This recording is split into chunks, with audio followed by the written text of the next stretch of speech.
When a bitter neighbor sees Shaquille O'Neal mowing his own lawn, she doesn't see a homeowner. She sees a problem.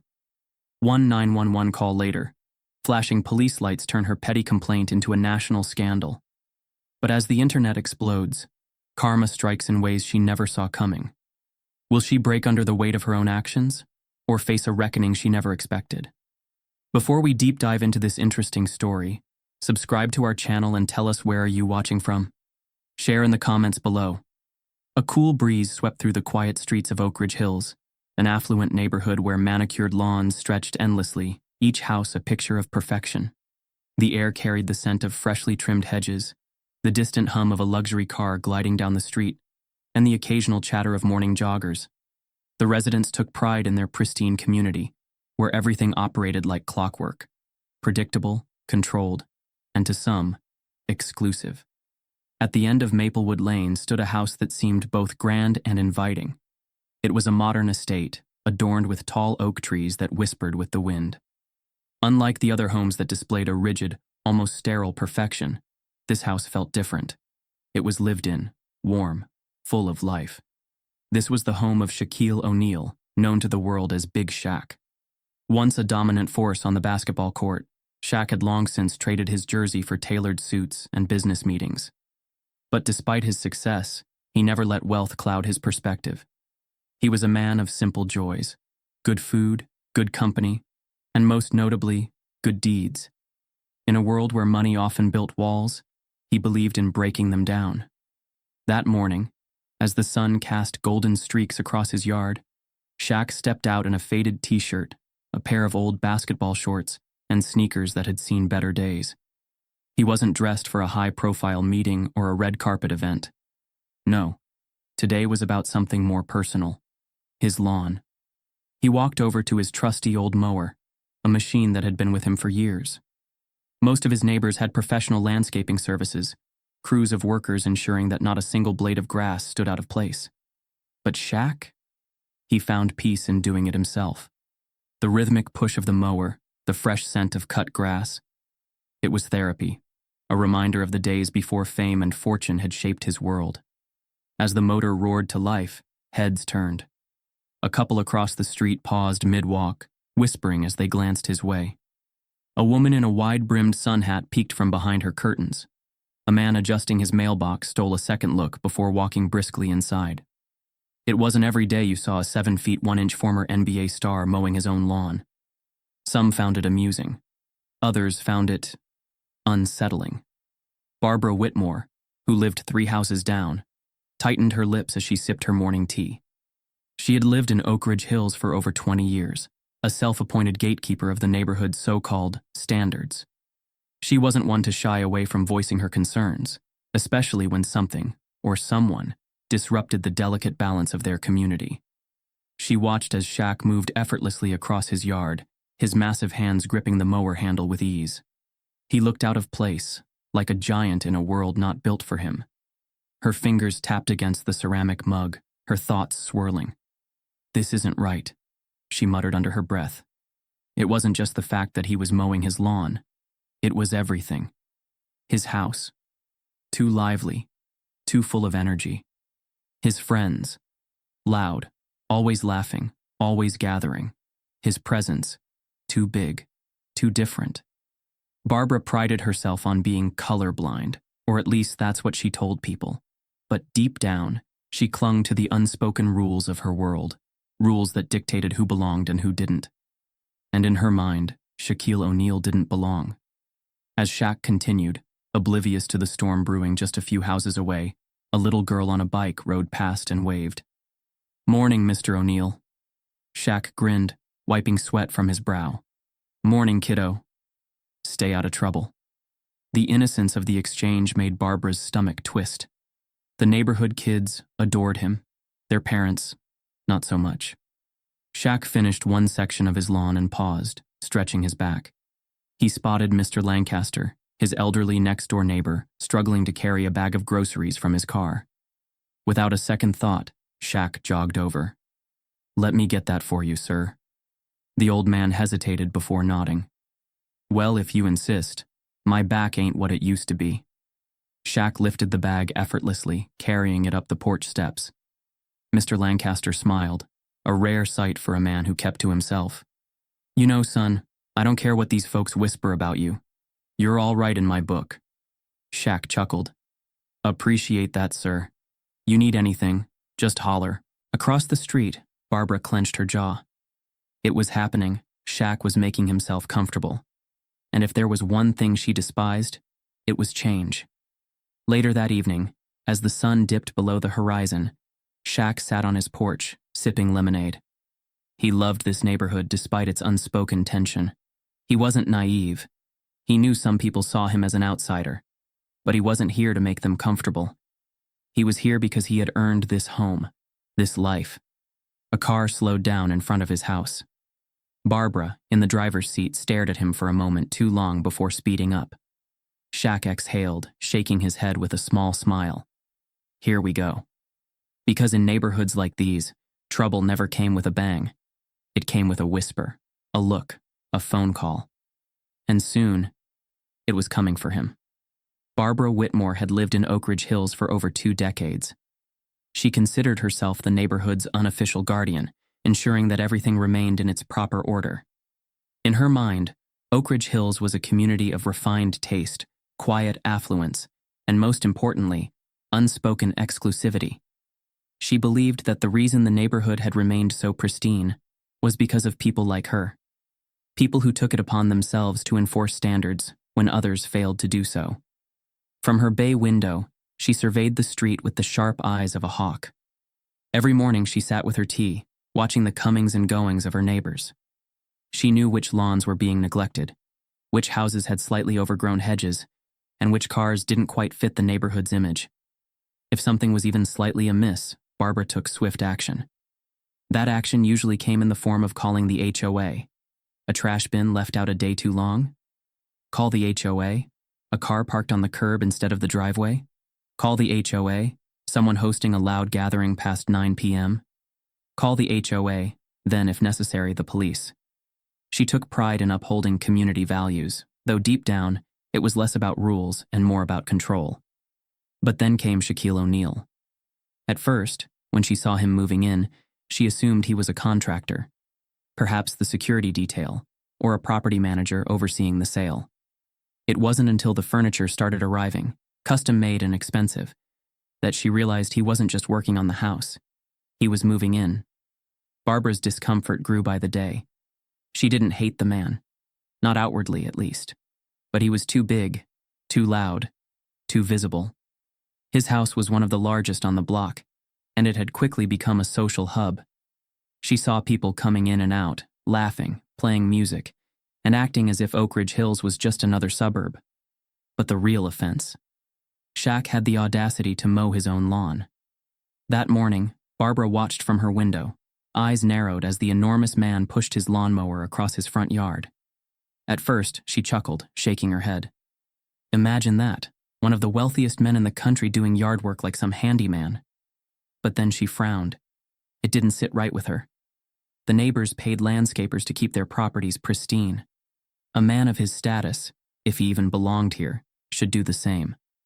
There was something off-putting about seeing him.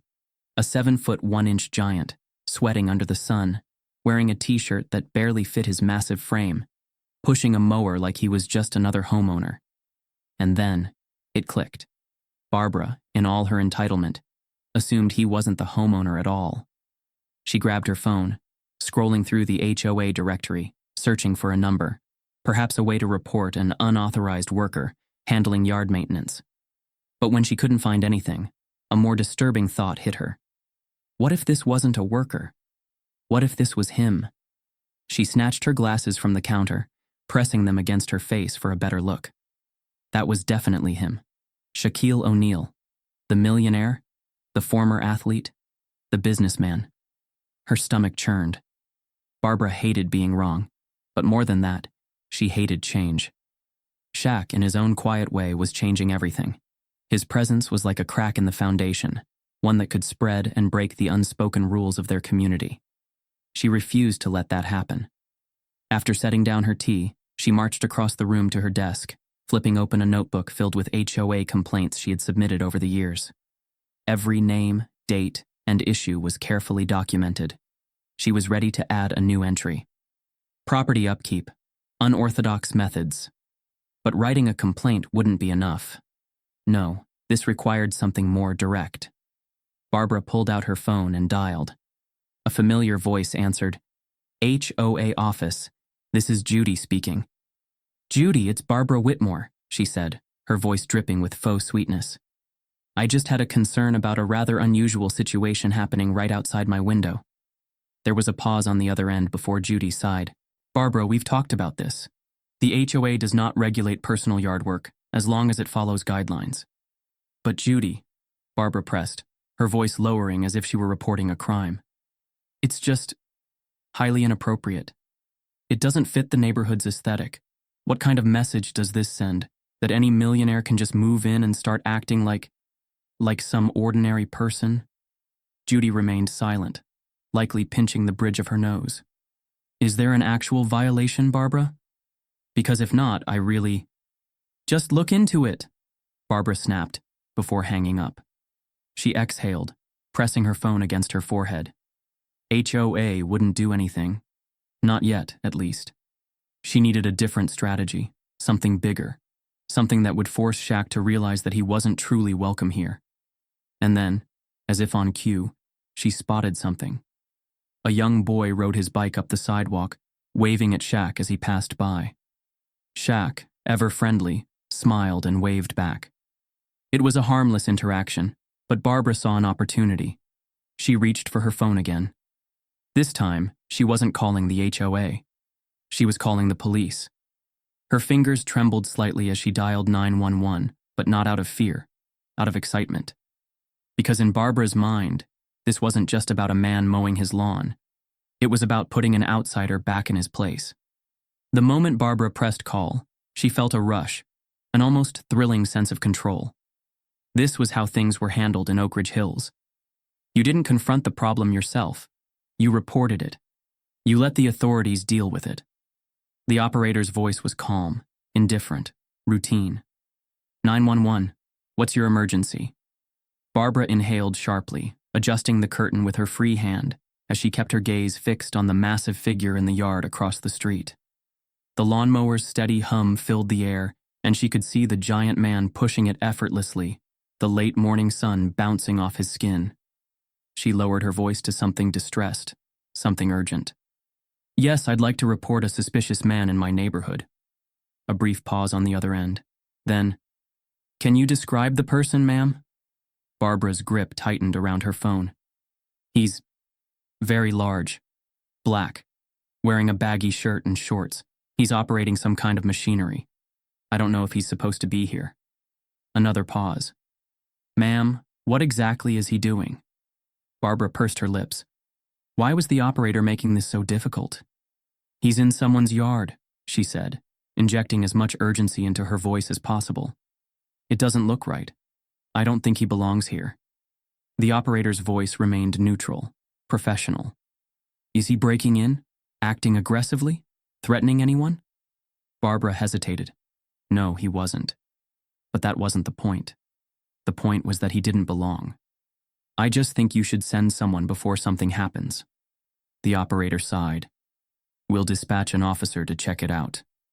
Barbara hung up, feeling satisfied. Across the street, Shaq kept mowing, oblivious to the storm that was about to descend on him.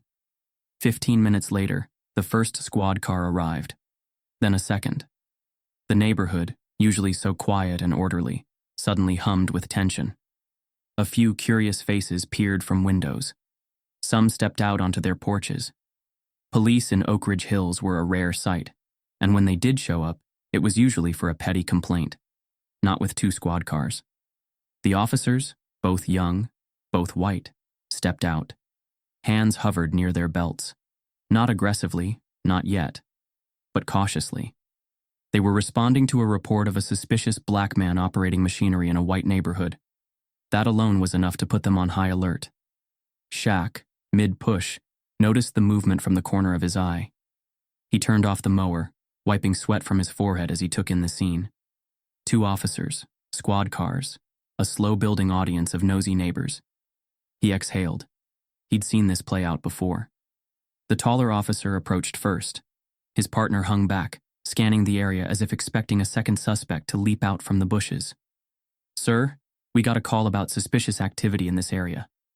Shaq arched an eyebrow, crossing his arms over his chest. "Yeah? And what exactly was suspicious?" The officer hesitated. "We just need to confirm you're supposed to be here." Shaq let out a small chuckle, shaking his head. "Supposed to be here?" He spread his arms, motioning to the house. "I own this house. I live here." The second officer shifted uncomfortably, already realizing how bad this looked. The first officer, still attempting to follow procedure, glanced at the house, then back at Shaq. "You have ID on you?" Shaq's jaw tightened. He could feel the weight of dozens of eyes on him now, neighbors watching from behind blinds, across porches, from cracked windows. He didn't reach for his wallet immediately. He didn't have to, because at that exact moment, a voice from the driveway rang out. "Are you serious right now?" A young woman, mid-30s, phone in hand, was already recording. She stood a few houses down, fuming.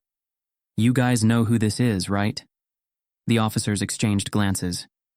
"That's Shaquille O'Neal," she said, stepping closer. "You just rolled up to the man's house because some idiot called 911 on a black guy mowing his own damn lawn?" A murmur rippled through the watching crowd. The officers shifted, suddenly realizing how this was going to look. Shaq, still calm, gave them an out. "You fellas good now? Or do I need to go get a deed to my own house?" The first officer cleared his throat. "No, sir. We were just responding to a call." Shaq nodded slowly. "Then you can let dispatch know that I'm doing exactly what every homeowner here does, taking care of my property." The taller officer sighed. "We apologize for the misunderstanding." And with that, they left, because what else could they do? But the damage was already done. The video exploded online within hours. The woman had uploaded it with the caption, "Karen calls cops on Shaq for mowing his own lawn." You can't make this up. It spread like wildfire. By evening, news sites picked it up. By morning, it was national news.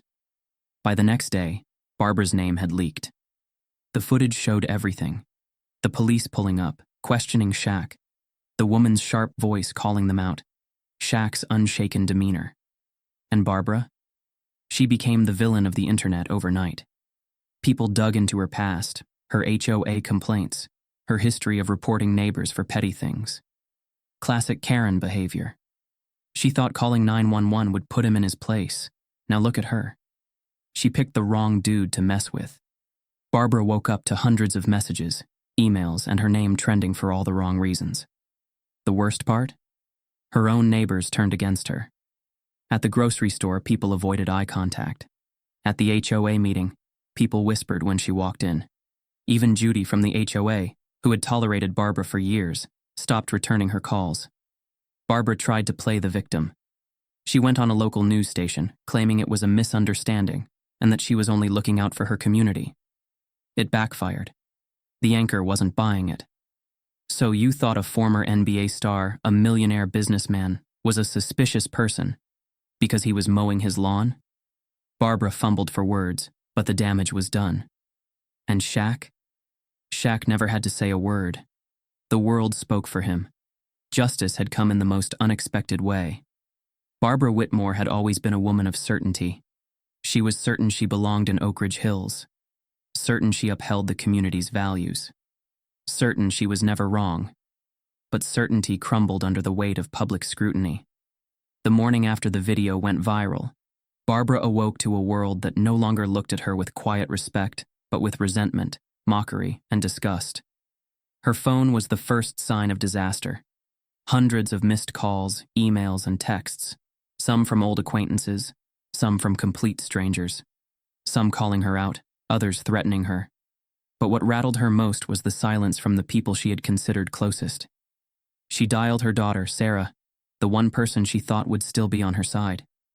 The call rang, and rang, and rang, then went to voicemail. Barbara tried again. This time, Sarah picked up, but her voice was cold, distant. "Mom, I can't talk right now." "Sarah, You don't understand. No, Mom. I do understand. The entire world understands. Do you even realize how bad this looks? Barbara's throat tightened. I was just trying to… Trying to what? Sarah snapped. Get a black man in trouble for mowing his own lawn? Are you even hearing yourself? Barbara's chest burned with indignation. It wasn't like that. I was looking out for the community. A bitter laugh. Mom, you became a national joke overnight. You don't think I have people texting me? Sending me clips of your pathetic interview? I had to leave work early because my boss called me into his office to ask if I shared your views. Barbara's fingers clenched around the phone. I don't care. Sarah cut in, voice shaking with something close to shame. I have to go. The line went dead. Barbara stared at her screen, then at the walls of her house. For the first time, Oak Ridge Hills felt suffocating. Things unraveled faster than she could have imagined. Her job at the real estate agency? Terminated. The official email was polite. Due to public controversy, we regret to inform you that your position is no longer available. But Barbara knew what it meant. The agency couldn't afford to be associated with her. Her HOA standing. Gone. Judy, the woman who had once entertained Barbara's every petty complaint, now refused to return her calls. When Barbara finally cornered her outside the clubhouse, Judy barely looked at her. We voted, Barbara, she said, voice tight with discomfort. You're no longer part of the HOA board. Too much bad press. It's better this way. Better for who? Barbara gritted her teeth. After everything I've done for this community, you're throwing me away over some online nonsense? Judy sighed. No, Barbara.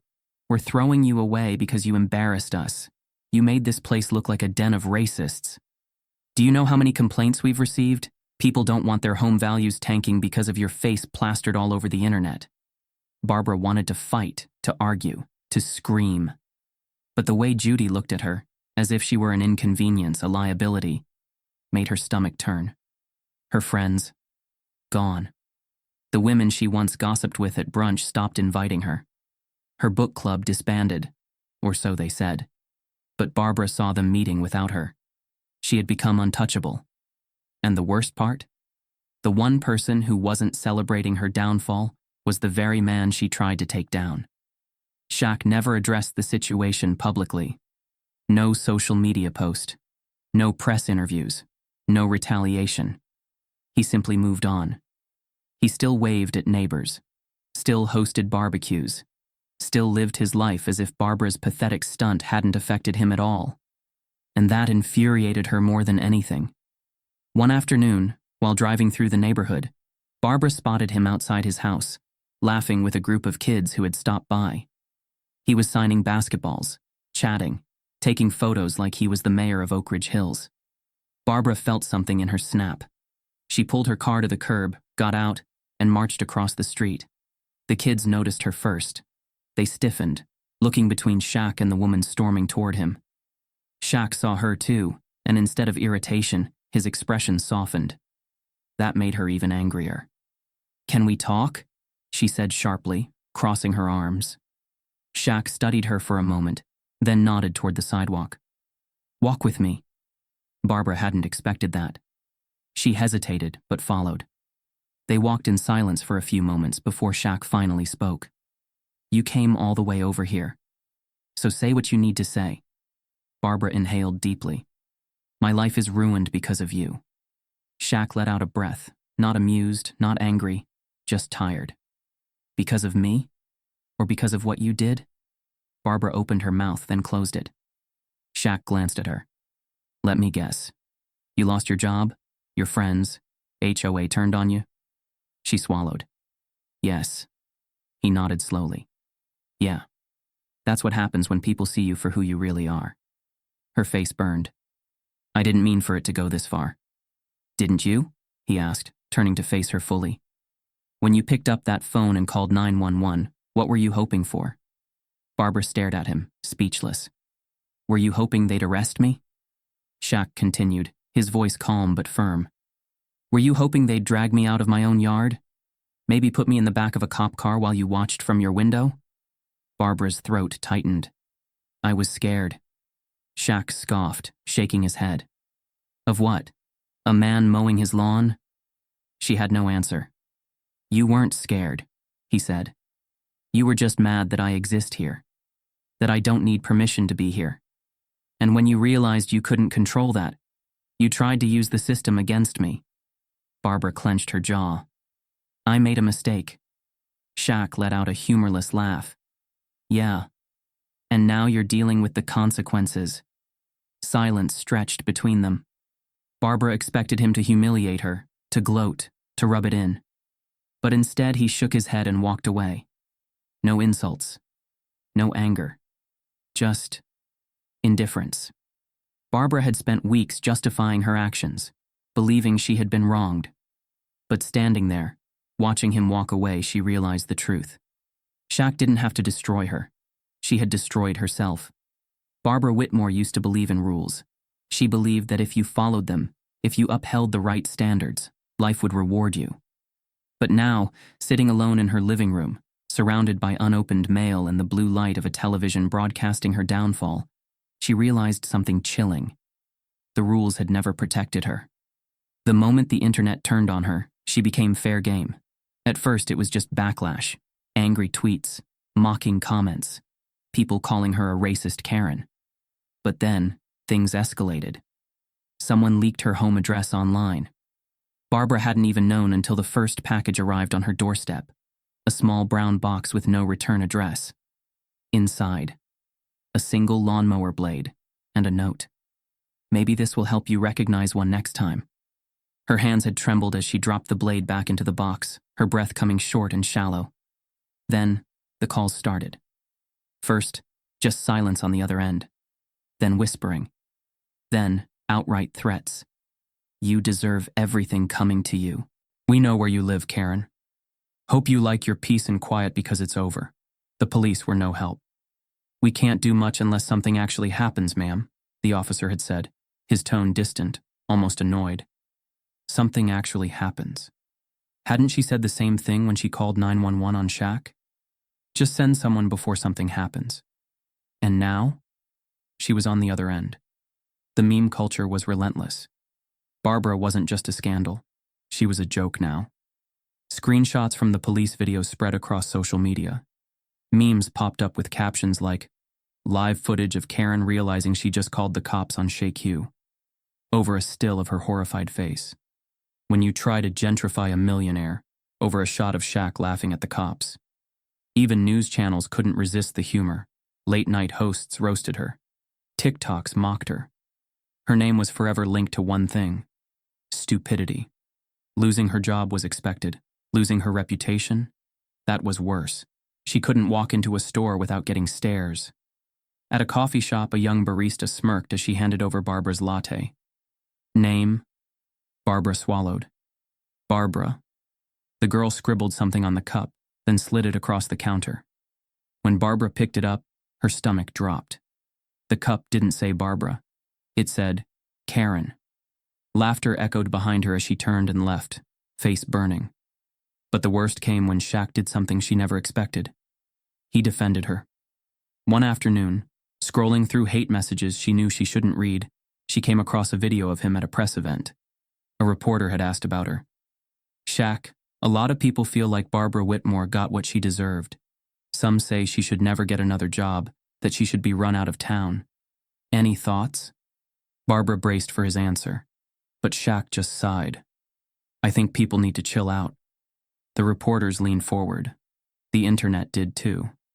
Look, she made a mistake, Shaq continued, his voice calm, steady. A pretty bad one. But people acting like she needs to be hunted down for the rest of her life, that's just not it. A murmur spread through the room. Barbara stared at the screen, her fingers tightening around her phone. I don't need revenge, Shaq added. I'm good. My life is great. But the way people are dogpiling on her? That's just more hate disguised as justice. And that's not what I stand for. Barbara's breath hitched. He was defending her. After everything. He could have let the world rip her apart. Could have let her drown in the consequences. But instead, he threw her a lifeline. And that was the moment she felt it. Real shame. Not anger, not self-pity, just shame. Because Shaq wasn't the villain she had tried to make him. She was. The shift was immediate. News stations that had mocked her changed their tone. Commentators debated whether cancel culture had gone too far. Some people, embarrassed by their own viciousness, backtracked. The threats slowed, the hate softened. But the damage had already been done. Barbara wasn't welcomed back into society with open arms. People still avoided her. Stores still whispered. Neighbors still kept their distance. Because forgiveness isn't the same as forgetting. She thought about reaching out to Shaq, thought about thanking him, thought about apologizing. But every time she picked up the phone, her throat closed. How do you apologize for something so deep, so ugly? In the end, she did the only thing she could. She disappeared. Her house went up for sale within a month. She moved to a smaller, cheaper home across town. A place where she wasn't known, where no one whispered her name. And in that quiet exile, for the first time in her life, Barbara had to sit with herself, had to ask herself questions she had never considered. Why did I think that way? Why did I feel entitled to police someone else's presence? What was I really afraid of? She didn't have the answers. But for the first time, she was trying. And maybe that was the start of something real. Barbara Whitmore had always believed that time fixed things. That if you kept your head down long enough, people would move on. The internet had the attention span of a goldfish. One scandal today, another tomorrow. Surely, eventually, they'd find a new villain to crucify. But time had done nothing for her. Weeks had passed since Shaq publicly defended her, but the world hadn't forgotten. The whispers still followed her in grocery stores. Her neighbors still avoided eye contact. She had become a ghost in the town she once ruled. She had tried to start over, but it wasn't working. No job offers, no invitations. Even the people who secretly agreed with her before the scandal wanted nothing to do with her now. She wasn't just disliked, she was toxic. She needed a way out. And there was only one person who could give it to her. The public apology came first. Barbara sat before a camera crew, back straight, hands clasped together, the weight of the world pressing down on her. Her PR advisor had insisted on keeping it simple.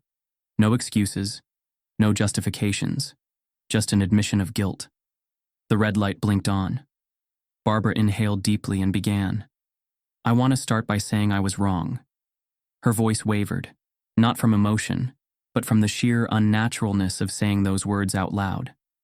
What I did to Shaquille O'Neal was rooted in ignorance, in fear, and in prejudice. I let my personal biases cloud my judgment, and I hurt someone who did not deserve it. For that, I am truly sorry. She paused, glancing at the PR consultant behind the camera. They nodded for her to continue. I understand that words alone are not enough. I have lost friends, my job, my standing in this community, and I know that these consequences are no one's fault but my own. But I do not want to be defined by my worst mistake. I want to do better. I want to learn. And I hope, one day, that I can be forgiven. She held her breath, waiting for relief. But it never came. The backlash was instant. This feels scripted. She's just sorry she got caught. Where was this energy when she called 911 on a man for existing? She wants her old life back. That's all. Barbara had expected some pushback, but not this level of hostility. Her apology was a failure, and now there was only one option left. She had to talk to Shaq. Setting up the meeting had been easier than expected. Despite everything, Shaq had agreed. No cameras, no PR reps, no reporters, just them. Barbara sat nervously in a quiet, upscale cafe outside of town, tapping her fingers against her lap as she waited. The place was nearly empty, a private booth in the back shielding them from prying eyes. Then he walked in. He didn't rush. He didn't avoid her gaze. He just looked calm. Barbara had spent so much time imagining what this moment would feel like. Would he be furious? Would he humiliate her? Would he walk out before she could even speak? But Shaq just sat down across from her, folded his hands, and waited. "Thank you for coming," she said, voice small. Shaq nodded. "Let's hear it." She exhaled. "I don't know where to start." Shaq leaned back. "Start with why you're here. Because from what I've seen, you're not sorry for what you did. You're sorry for what it cost you. Barbara flinched. It was true. At least, it had been at first. I was wrong, she admitted. I know that now. And I don't expect you to forgive me, but She stopped. She didn't know how to say the next part. Shaq studied her. Then, after a long moment, he asked, "Why did you do it?" The question hit her like a brick. Barbara had spent so much time defending herself, so much time trying to explain the situation away, that she had never really asked herself that. Why? Why had she seen a black man mowing his own lawn and assumed something was wrong? Why had she thought it was her responsibility to call the police? Why had she been so sure she was doing the right thing? The answers weren't easy. And the worst part? She didn't have one. Barbara looked down at the table. I don't know. Shaq raised an eyebrow. You don't know? I don't, she admitted, her voice breaking. I felt something. I don't know if it was fear or discomfort or what, but I saw you and I thought. She stopped herself. Shaq waited. You thought what? Barbara closed her eyes. I thought you didn't belong. The words came out like poison. And the moment she said them, she realized how deep the sickness ran. Shaq sighed. That's the problem, isn't it? Barbara swallowed hard. I don't want to be this person. I don't want to be the woman people whisper about in grocery stores. I don't want to be hated. Shaq shook his head. This was never about you being hated, Barbara. It's about you realizing that people like me don't get the benefit of the doubt. That when you called 911, you weren't just making a mistake. You were playing with fire. Barbara met his gaze. I know that now. Shaq was quiet for a moment, studying her. Then, finally, he sighed. You asked for forgiveness. But forgiveness isn't about saying sorry. It's about what you do next. Barbara blinked. What do you mean? Shaq leaned forward. So what are you going to do next? You want to prove you've changed? Then show me. Barbara swallowed. How? Shaq gave her a look. Figure it out. Then without another word, he stood up, grabbed his jacket, and walked away. Barbara sat in the empty booth staring at the untouched coffee in front of her. Shaq had given her no absolution. No words of comfort. Just a challenge. And for the first time in her life, Barbara Whitmore realized that forgiveness wasn't something you asked for. It was something you earned. Barbara hadn't expected to hear from Shaq again. After their meeting in the cafe, she assumed that was it. No absolution, no redemption. Just a hard truth and an even harder question. What are you going to do next? She had no answer. For weeks, she tried to live her life as quietly as possible, avoiding the internet, avoiding the news, avoiding people. But no matter where she went, she still felt like the same person in the viral video. The woman who called the cops on Shaquille O'Neal for mowing his lawn.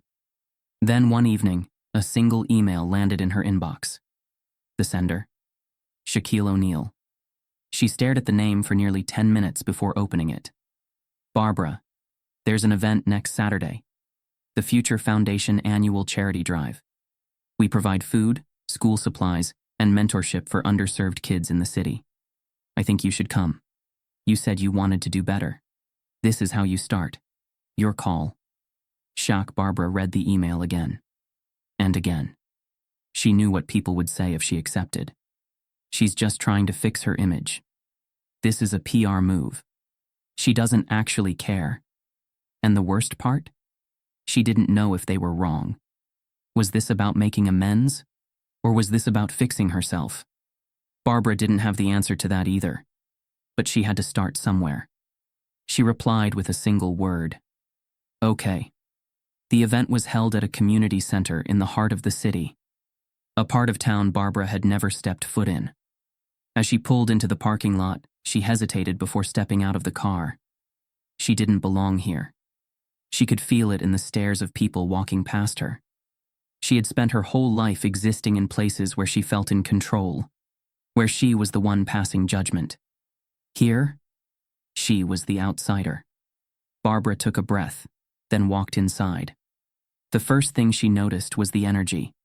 The gymnasium was filled with volunteers, kids, parents, and community leaders. Booths were set up with tables full of donated school supplies. Backpacks, notebooks, pencils, laptops. At the far end, a long row of tables held trays of hot food where people lined up to receive meals. And in the middle of it all, Shaq. She spotted him instantly, his towering frame impossible to miss. He wasn't just standing around as a celebrity guest. He was in the thick of it, handing out meals, joking with kids, talking to parents. Barbara had spent so much time seeing him as an NBA star, a millionaire, a symbol of everything she resented about change. She had never seen him as this, as a leader, a mentor, a man people respected, not because of his fame, but because of what he did with it. A young woman approached her holding a clipboard. "You must be Barbara." Barbara tensed. She recognized the name. The woman didn't look angry, but she didn't look welcoming either. "Shaq said you'd be volunteering today," she continued. "We've got spots open at the food station or the supply tables. Where do you want to help?" Barbara hesitated. She didn't know how to do this. She had spent her whole life treating places like this as statistics, as news stories about crime and failing schools and poverty. Now, she was here, and she had no idea what to say. She started, but before she could answer, another voice cut in. "Put her on cleanup duty." Barbara turned. A man stood a few feet away, arms crossed, watching her carefully. She didn't know his name, but she knew the look in his eyes. Distrust, skepticism, disgust. "She wants to help? Let her do the dirty work," he said. "Let's see how committed she really is." Barbara wanted to argue, to say she was willing to do real work, to prove herself. But wasn't that what this was about? Proving it? She nodded. "Fine, clean up it is." At first, people avoided her. She could feel the eyes on her as she worked, picking up plates, wiping down tables, taking out trash. It wasn't the work that bothered her. It was the feeling of being unwanted. The conversations around her were guarded. People spoke freely until she got too close, then lowered their voices. Barbara had never experienced that before. She wasn't used to being the problem in the room. Then, slowly, things shifted. It started small. One of the teenage girls volunteering at the food table accidentally knocked over a tray of pasta. The sauce splattered across the floor. She froze, embarrassed. Barbara, without thinking, grabbed a mop and started cleaning. The girl blinked at her. "You don't have to do that." Barbara shrugged. "Somebody has to." For the first time that day, someone looked at her without judgment. Over the next few hours, Barbara listened, not to defend herself, not to argue, just to listen. She heard stories from parents struggling to afford school supplies, from kids who had been told they'd never make it past high school, from volunteers who had dedicated years to making sure this community didn't get left behind. And she saw the way Shaq fit into all of it, not as a celebrity swooping in to save people, but as someone who had been there, someone who had grown up watching his mother work 3 jobs to keep food on the table. Someone who knew what it was like to feel like the world had already decided who you were before you even had a chance. Barbara had spent so much of her life fearing change, but maybe the real fear wasn't change. Maybe it was realizing she had been wrong all along. As the event wrapped up, Barbara found herself standing near the exit, unsure of whether she should say something or just leave quietly. Then she felt a presence beside her. Shaq. They stood there for a moment, watching as the last of the families left with full plates and new backpacks. Finally, Shaq spoke. "So?" Barbara swallowed. "I didn't know." Shaq nodded, as if that answer didn't surprise him. "You never bothered to know." She looked down. "I want to do better." Shaq exhaled, rubbing his chin. "One event doesn't change anything. People are still going to look at you the same way. It's going to take more than this." Barbara nodded. She had expected that. Then, to her surprise, Shaq held out a card. "We do these events every month." Barbara hesitated before taking it. Shaq gave her one last look. "You keep showing up? People will notice." Then he walked away. Barbara stared at the card in her hands. For the first time, she wasn't waiting for people to forget what she had done. She was waiting for the chance to prove she wasn't that person anymore. And this time, she wasn't going to waste it. Barbara Whitmore had spent months trying to rebuild what had been shattered. After the charity event, she kept showing up. Every month she returned to the Future Foundation's volunteer drives. No cameras, no PR team, just her. At first, people still treated her with cold suspicion. Conversations stopped when she walked into a room. Looks lingered too long. Whispers floated just beyond her reach. But she kept going. She handed out meals at soup kitchens. She stocked shelves at food pantries. She sat with kids struggling in school, helping them with math problems she barely remembered herself. She wasn't trying to fix her reputation anymore. She was trying to fix herself. But no matter how much work she did, no matter how many hours she put in, one question still loomed over her like a shadow. Was she really changing? Or was this just another way to claw her way back into society's good graces? Barbara didn't know the answer. And soon, the world was going to ask the same thing. It started with a single email. The subject line read, "Interview request, accountability and redemption." Barbara's stomach tightened as she read the sender's name. Tanya Reid, a well-respected journalist, sharp, unforgiving, known for cutting through lies like a blade. The email was short, to the point. "Barbara, I've been following your story, your downfall, your silence, and now your attempts at redemption. The world wants to know, have you really changed? Or is this all for show? Sit down with me, no filters, no rehearsed statements. Just the truth. This is your chance to prove yourself, if you're ready." Tanya Reid, The Social Pulse. Barbara stared at the screen, pulse hammering. This was it, the moment that would decide everything. If she said no, people would assume she was still hiding, that she was only playing nice behind the scenes to avoid further public humiliation. If she said yes, she had to be ready, because Tanya wouldn't let her slip away with vague apologies or empty promises. She would ask the question that Barbara had spent months avoiding. Can a racist truly change? Barbara exhaled sharply. Then, she typed 2 words. I'm in. The studio lights were blinding. Barbara sat in the center of the interview set, the cameras positioned like watchful eyes. A small microphone was clipped to her collar, and her palms felt clammy against the fabric of her pants. Across from her, Tanya Reid sat calm, unreadable, a tablet resting in her hands. Barbara knew the world was watching. And somewhere out there, Shaq was watching too. This was the moment. Tanya adjusted her mic, then looked straight at Barbara. Let's get right to it. Why are you here? Barbara swallowed. Because I have to be. Tanya raised an eyebrow. Not because you want to? Barbara hesitated, then shook her head. Number. Because this isn't about what I want. It's about what I owe. Tanya studied her for a moment before speaking again. A lot of people believe your so-called redemption is a performance, that you're just trying to get back into society's good graces. What do you say to them? Barbara took a breath. I don't blame them. Tanya's gaze sharpened. So you admit you might not be sincere. Barbara shook her head. I admit that sincerity doesn't matter unless it's backed by action. I spent years believing I was a good person because I followed the rules. Because I lived in the right neighborhoods, surrounded myself with the right people. I thought racism was loud, obvious, something that happened somewhere else. But I never asked myself how I contributed to it, or how I benefited from it. Tanya tapped her pen against her tablet. And when you called the police on Shaquille O'Neal, you didn't think that was racism? Barbara clenched her jaw. I didn't think at all. A beat of silence. Barbara inhaled deeply. That's the hardest part to admit. That in that moment, I wasn't thinking.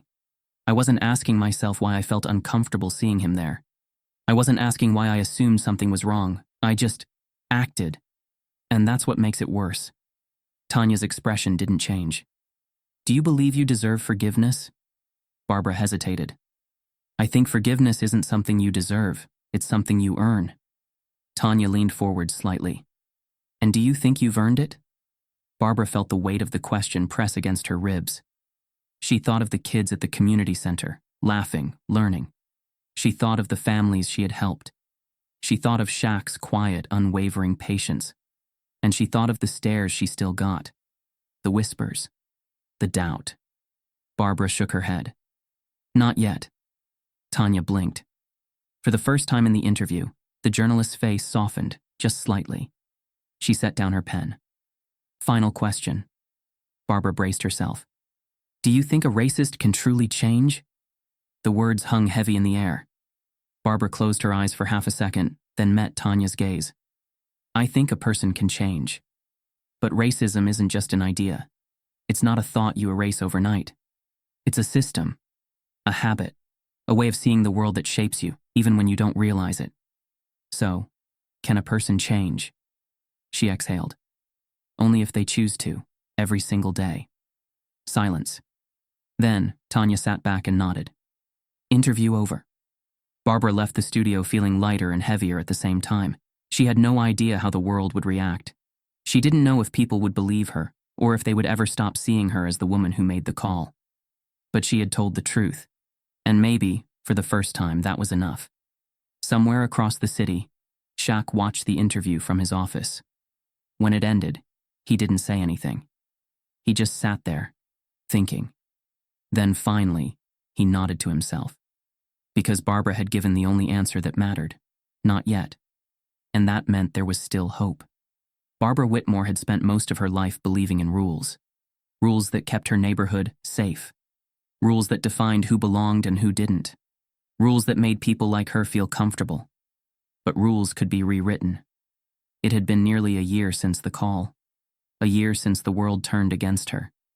A year since she lost everything she thought made her who she was. And now, for the first time, she was about to make a choice that wasn't about saving herself. She wasn't ready to be forgiven. But maybe she was ready to do something that mattered. The check sat on her kitchen table, untouched. Her HOA settlement refund, $32,000. It was supposed to be compensation for emotional distress, a legal loophole her lawyer had exploited after her HOA cut ties with her. When the check arrived, Barbara had stared at it for hours, fingers tracing the ink, feeling its weight, not in her hands, but in her chest. This money was supposed to be a lifeline, a chance to move somewhere new, start over, erase the last year like it never happened. But erasing it meant learning nothing. And so, without thinking too hard, without giving herself the chance to back out, Barbara picked up her phone and made the call. Shaq was in the middle of a meeting when his assistant knocked on his office door. Barbara Whitmore is on the line. He blinked. It had been months since their last conversation, and he hadn't expected to hear from her again. With a sigh, he picked up the phone. Barbara. Her voice was steady. I want to donate something. Shaq leaned back in his chair. What are you talking about? Barbara hesitated, then said, $32,000. To the Future Foundation. No strings, no press, no tax write-off. Just take it. Silence. Then, Shaq let out a slow breath. Why? Barbara swallowed. Because it's the first thing I've done that actually feels right. Another pause. Then Shaq chuckled. Damn, you really trying to prove me wrong, huh? Barbara exhaled a small, nervous laugh. Not trying to prove anything, just trying. Shaq didn't respond right away. He didn't need to, because sometimes silence was its own kind of answer. Finally, he said, All right, Barbara. If this is real, then I'll take it. But you already know. Money doesn't fix things. Barbara nodded, even though he couldn't see her. I know. But it's a start. When the donation went through, the news spread fast. At first, people assumed it was a PR stunt, a desperate attempt to claw her way back into good graces. Nice try, Karen. She's just paying her way out of guilt. She thinks one check erases what she did? Barbara didn't respond. She didn't need to. Because this time it wasn't about proving anything to them. It was about proving something to herself.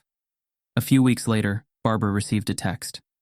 Shaq, come by the center tomorrow. No cameras, no press. Just come. She stared at the screen, fingers hovering over the keyboard. Then she typed back. Okay. When she arrived at the Future Foundation, she expected tension, suspicion, more whispers. Instead, she found acceptance. Quiet, cautious, but real. People nodded at her as she walked inside. Some even smiled. And Shaq? Shaq was waiting by the entrance, arms crossed, watching her carefully. Barbara stopped in front of him. I didn't come here to make a scene. Shaq smirked. I know. That's why I invited you.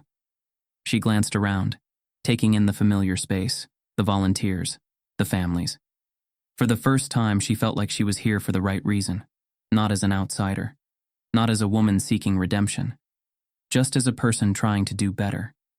Shaq studied her for a long moment, then nodded toward the back of the room. We could use another set of hands in the supply room. You in? Barbara's chest tightened. Then, without hesitation, she nodded. Yeah, I'm in. The world didn't forget what she did. But maybe, just maybe, she was finally becoming someone worth remembering. Because the truth was, not every villain stays a villain. Some of them decide to change. And the ones who do, they don't ask for redemption. They earn it. One step at a time. Some mistakes go viral, some change lives. But the real question isn't who gets canceled. It's who chooses to change. This story isn't just about one woman's downfall or one man's patience. It's about what happens next. So ask yourself, when the moment comes, will you break the cycle or be the reason it repeats?